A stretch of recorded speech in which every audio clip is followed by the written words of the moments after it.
I got my guy in the building right now. Without further delay, this is my friend, my brother, Carl Zah. How's it going today, Carl?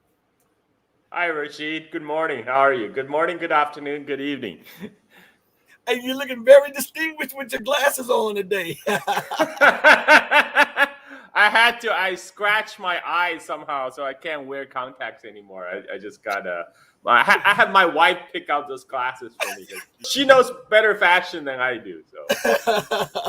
So, Carl, we're looking at this thing that's going on in Russia. Let's address that before we go into things like the Middle East and China, because we gotta address that 800-pound gorilla in the Asia Pacific. But I hear the rumblings of ISIS and ISIS-K and all of this stuff, and everybody with common sense know that ISIS is a product of U.S., British, and Israeli special services. Why is that part constantly being left out of the discussion when they talk about a possible attack on the concert hall in Russia? It's funny because all the U.S. Government agencies and U.S. media are almost gloating that ISIS attacked Russia, and all of them. And guess what? U.S. Government officials stand. They don't know who did Nord Stream attack, but they just knew it's ISIS that attacked Moscow, and they are very adamant it was ISIS because U.S. intelligence could verify. U.S. intelligence they didn't. How come they didn't know about 9/11 or Nord Stream, right? But they know about ISIS. And if you look at the target of ISIS right now, ISIS attacked just since October, since Israel started to commit genocide. Well, I mean, not started. Israel has always been committing genocide in Palestine, but since Israel started the genocide in Gaza, what has ISIS done? ISIS attacked Iran, ISIS attacked Russia, and ISIS is attacking China. Oh, just coincidence, just complete coincidence that all the official enemies of the United States, there's a Vice article actually talking about the ISIS Khorasan, about how now their main focus is China. It's like, okay, and just recently there was another attack on the Chinese engineers working I was on the going to Belt bring and that up. Road, yeah, on the Belt and Road project in Pakistan. So it's just too much of a coincidence that now all the official enemy of the United States is on the target list of ISIS. I mean, they're not beating the Western proxy allegation. All these open source intelligence, bro, on Twitter, they're probably paid by CIA anyway. They're all like, "Oh, we gotta believe in ISIS. If ISIS said they did it, then it's ISIS. People, why don't you believe ISIS?" Look, man. I mean, sure. I mean, I can believe that ISIS did it, but who are their funders? Who provide them with intelligence? And you look at the people who are arrested by the Russian special forces, the suspect in the Moscow concert hall attack. These guys, they said on camera they got paid. They got contacted. They got recruited through Telegram, and they got paid. These guys are not your regular like ISIS recruits. Like ISIS people, they normally don't allow them to be captured. They will off themselves first, and they do it for ideology. They're not going to say, "Oh, I did it for money. I did it for $5,000." I mean, that's what the guy said on camera. I mean, it's a good thing that the RT, the broadcasted live when the guy was captured, rather wait for a couple of days when he's like all dressed up, clean shaven, appear in court, and then people will say, "Oh, he was like the Russians must did something to him." But the guy was right after he was captured, he was being interrogated, and he said, "I got paid, equivalent of $5,000." And I normal ISIS people don't do that. This is and guess where they're trying to flee to? They're trying to flee to Ukraine. They got caught on the Ukrainian border near Bryansk. So Yeah, man. I mean, nobody in Russia, China, or Iran believes that the U.S. is not involved. Okay? It's the onus is on the U.S. government to prove that they're. I mean, let's look at all the evidences. The U.S. knew about the attack beforehand. The U.S. embassy issued a warning on March 7th, published on their website, warning American citizens to stay away specifically from concert hall and malls. Mm-hmm. And then um, right after the attack, the National Security Council spokeswoman talked to NBC News and said, "Oh, the U.S. intelligence. We had prior intelligence about a possible terrorist attack, and this is why we put up that warning on the website. And we also warned the Russian authorities. Like, I mean, you could. This is would be a perfect opportunity for them to come out and say, okay, this is why we know about this attacks. This is what we know about the attacks. I mean, some of the people say, oh, but they don't want to compromise, how they gather intelligence. I mean, it's very easy not to give up too much details, but just come out and say, okay, we have been monitoring this ISIS group. We got their, we saw something on the Telegram or something. Like right now, it's everything looks like it was done in a way to provide a cover of Plausible deniability. Exactly. I was listening to Maria Zakharova, the spokeswoman for the foreign ministry of the Russian Federation, and she gave a good about an hour and some interview after doing like 3 hours straight of answering questions. And she was saying that the U.S. keeps saying that they passed along intelligence to the United States, but they actually didn't. She said that they passed along certain vague things to third parties, which third parties told the Russian Federation. And it was so vague that you couldn't make heads or tails of it. And she said that if the United States truly believed that it was ISIS, then hand over the intelligence that would prove that. And they have refused to so far. And she believes that because the U.S. and the UK and NATO forces had a hand in it. And that's and pretty much that's what she was saying. And I want to bring something. I was playing some clips yesterday on my show about the creation of ISIS. YouTube and all of these other people, they scrub the internet of this stuff, right? So I want to play this 56-second clip about ISIL. I played it yesterday. It's about ISIS or ISIL or ISIS-K or whatever they were. Because you notice every time the United States use up the utility of a terror group, out the blue, another one pops up and the United States knows everything about them. So I just want you to listen to what this guy, who is a Mossad agent, who works hand in hand with the CIA, has to say about ISIS. Against the state of Israel, political plots and others. You tell the story about how you tried to find out what they call the Mossad when they deal with publicly? I thought it was a reasonable question, but the trouble is you can't pick up the phone book. There's no Langley in Israel that you can look up, CIA, or in our case, the Mossad. We thought we should ask, what shall we call it in English? You can translate the Hebrew words, as I said, Mossad is institute, but when they write a letter to their friends in the CIA or the British intelligence, what do they call themselves? It took a while. It was a matter of asking the Prime Minister's spokesman. The best you could do, because officially the Mossad is under the Prime Minister's office. And I think he sort of wondered why you want to know and all that, so we explained. And he came up with the Israeli Secret Intelligence Service. I mean, if it were to have initials, it would be ISIS. Just simple words like that. Interestingly enough, kind of a British model. So, Carl, I saw you laughing behind the scene. You take that football and run with it.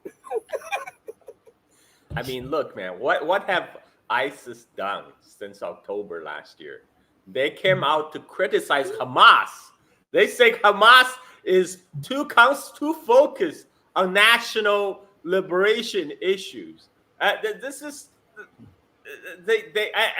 and look at the juncture, the timing of the attack. The attack happened immediately after Putin's re-election, when he just won an overwhelming popular mandate to prosecute the special military operation in Ukraine. At the same time, when to every clear observers, Russia is clearly winning the Ukrainian war, and the West and the NATO alliance couldn't do anything about it. This, and then you look at the reactions in U.S., both by the U.S. government and all the mainstream media. They're all gloating. They're gloating that Russia got attacked, and and guess what they were saying? They were saying, "Oh, this shows that Putin could not provide security for Russia." I mean, it almost seems like the attack, the intent of the attack is to show Russians, to prove that somehow how Putin is not properly protecting Russians, and to direct the attention of the world away from, again, Israeli atrocity in Palestine, away from the U.S. impotence in the Red Sea, when the U.S. admiral was quoted that U.S. Navy is fighting our largest battle since World War II, and they're losing to the Houthis, to Ansar Allah. You know, they made Houthis a major world naval power in the 21st century, because U.S. Navy, with all its budget, is powerless to stop the blockade. And this is the point where all these NATO hawks, all these Washington spooks are looking for a so-called win against Russia, and then this concert hall attack happens. It's just like little too convenient. I mean, I if it smells like the three-letter agencies and walks like the three-letter agencies, I'm gonna tend to believe that three-letter agency is behind it. Do you believe that everybody is talking over and making it appear as if it's ISIS because the ramifications of finding out that it was America and Britain would force Russia's hand to actually attack them? I know that, and before you answer that, I know when I was doing my live last night, I got some information before that, and I was telling the people that Russia struck some decision-making centers. I know everybody was talking about they struck these the power plants, but the information that was being fed to me was that they hit NATO bases in Ukraine and they took out high officials. And today we get it that a Polish general was killed in a bunker, and NATO is saying that he died in the war zone from natural causes. So I mean, well, they're not lying, because if he's a general and he's at war and gets killed in war, that is natural causes for him. But he died of natural causes when the building collapsed on him. So what do you think? Do you think they're trying to mask it because of the ramifications? Because this could mean that Russia would have to strike the perpetrators, which are nation states. Yeah, I mean, like you look at what Ukraine did right after the attack. You know, first of all, it's a gloating, and then they're trying to blame it on a Russian false flag, because this is the same thing that happened during the Chechen War. For people who have like longer memory spans, there was during the Chechen War in the early 2000s, there was another Moscow concert hall attack carried out by the Chechen separatists at the time when Washington and NATO were fully backing the Chechen separatists in Chechnya. But guess what? The concert hall attack did not stop the Russian victory in Chechnya, and similarly, it won't stop the Russian victory in Ukraine. But what did the Ukraine do right after the attack? They launched a barrage of missile attack against Crimea, and I don't even believe there's still like Ukraine had that kind of missile capability at this point. There's very likely that those missiles, and as well as the target intelligence, were provided by the West, by US and the NATO alliance. And it seems very much to me a coordinated attack. They chose this opportune time right when Russia is gripped by this tragedy in Moscow, and they decide for this opportunity to launch attack. And we know the special forces are embedded in the war zone among the Ukrainian forces. We know for a while, Elon Musk Starlink was providing the logistics for communication for Ukraine, and all these U.S. military, NATO intelligence, they're all there. They're all in the forefront, either observing or actively assisting. They already trained the Ukrainian military. The Ukrainian military was NATO trained. Let's not forget that. So this is this at the same time with Macron. Macron claimed that he will send French troops. He said that the France is going to fully back Ukraine. This guy is crazy. I mean, when was the last time France fought a war with Russia? Napoleon marched to Moscow. What happened to that? What happened to Napoleon's Grand Army? That was the end of Napoleon. That was the end of France as a great power. And I don't know what Macron is thinking anymore, because France today when he says European should not be vassal to the United States, he get criticized in Europe. I mean, this is the kind of the environment we're in right now. This is but I honestly, no matter what kind of noise they make, it doesn't change the fundamental facts on the ground. Europe, US, they don't have the industrial capacity to prosecute the war in Ukraine. Like now, Israel is complaining that US is not supplying enough 155 millimeter shells to Israel. I mean, like because this all happened because the U.S. military intelligence complex decided, you know what? There's no profit in making artillery shells. We make more money by getting this boondoggle project like F-35, where there's much more grift for all the grease all around. So they intentionally phase out the artillery production, and now they can't catch up to the Russian production and the North Korean production of the artillery shells. And let's face it, in a land war, artillery is still king, except they upgraded. Now the artillery have linked up with drones, so they can do precision strikes everywhere in the battlefield. This is where whatever the terrorist attack, it's not going to change the equation. It's not going to change the power balance. The Russians are still going to demolish the Ukrainian air forces in Ukraine, and there's not much the West could do about it. So they're kind of desperate. They're desperate for a win,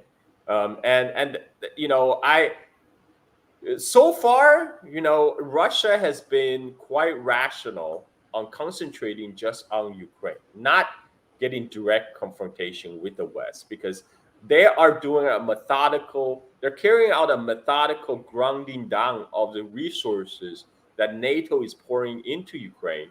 So this is the exact opposite of what John McCain and Lindsey Graham had wanted to happen, because Lindsey Graham said, this is great because it's the Ukrainian that's fighting the Russians. They're doing the fighting for us, because they're proxies. And it's better that we fight Russia in Ukraine than we have to fight them head on.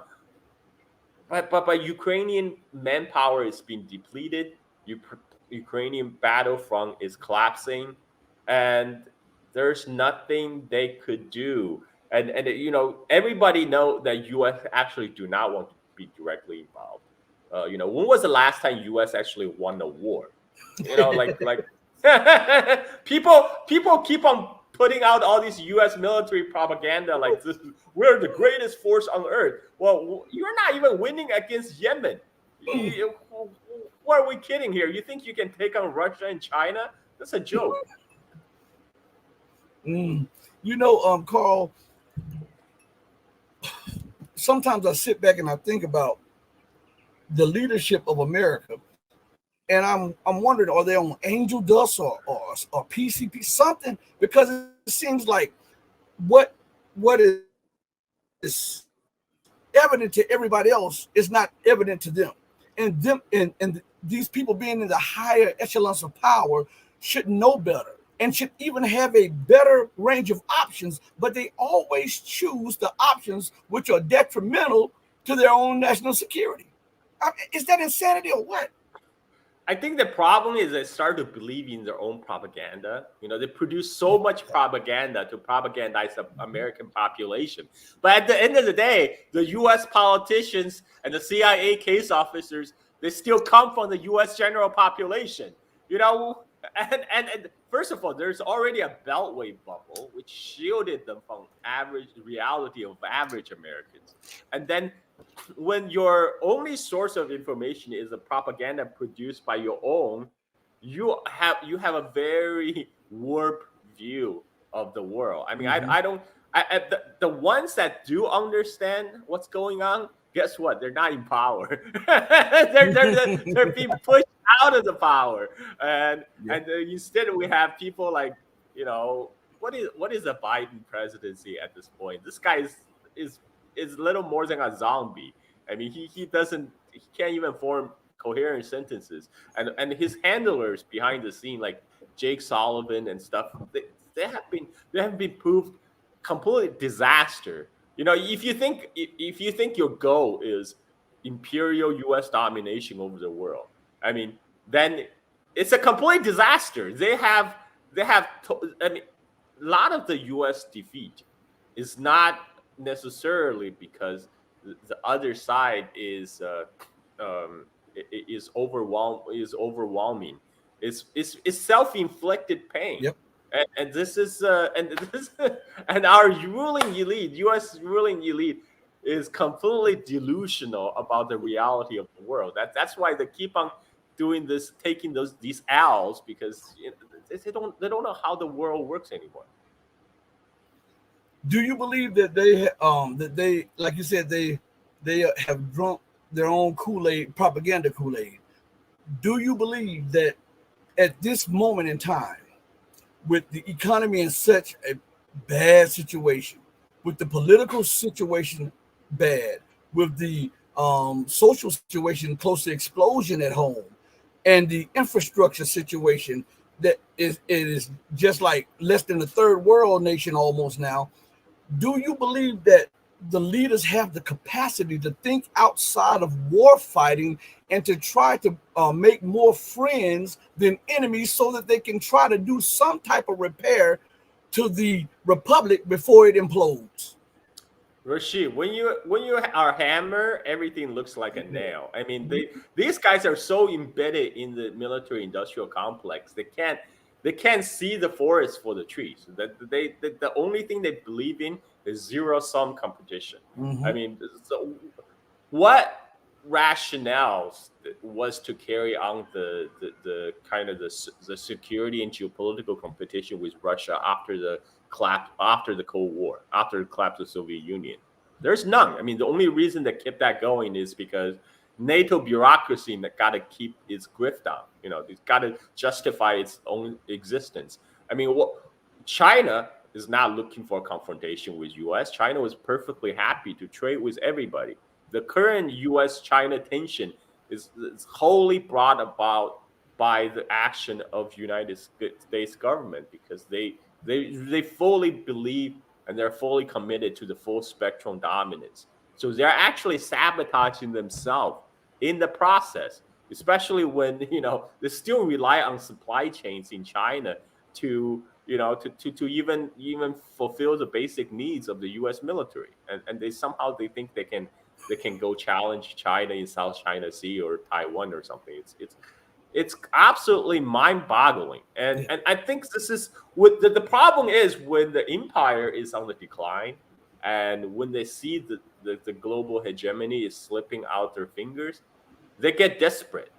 And this is why they're clutching the last straws right now by engaging essentially a three-front war across the world, in Ukraine, in the Middle East, in Taiwan, and but you know what? The only thing that U.S. does well nowadays is propaganda, because U.S.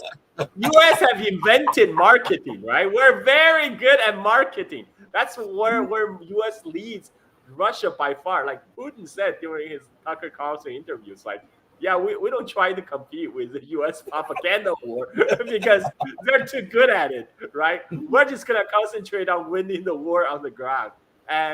But at the end of the day, the swords spoke louder than words. I mean, that's just how it works.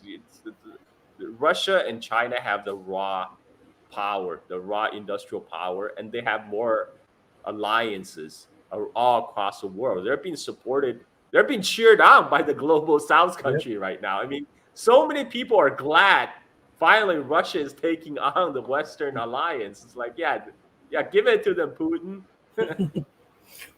Carl, going back to something you said about how they get desperate and they're always making mistakes.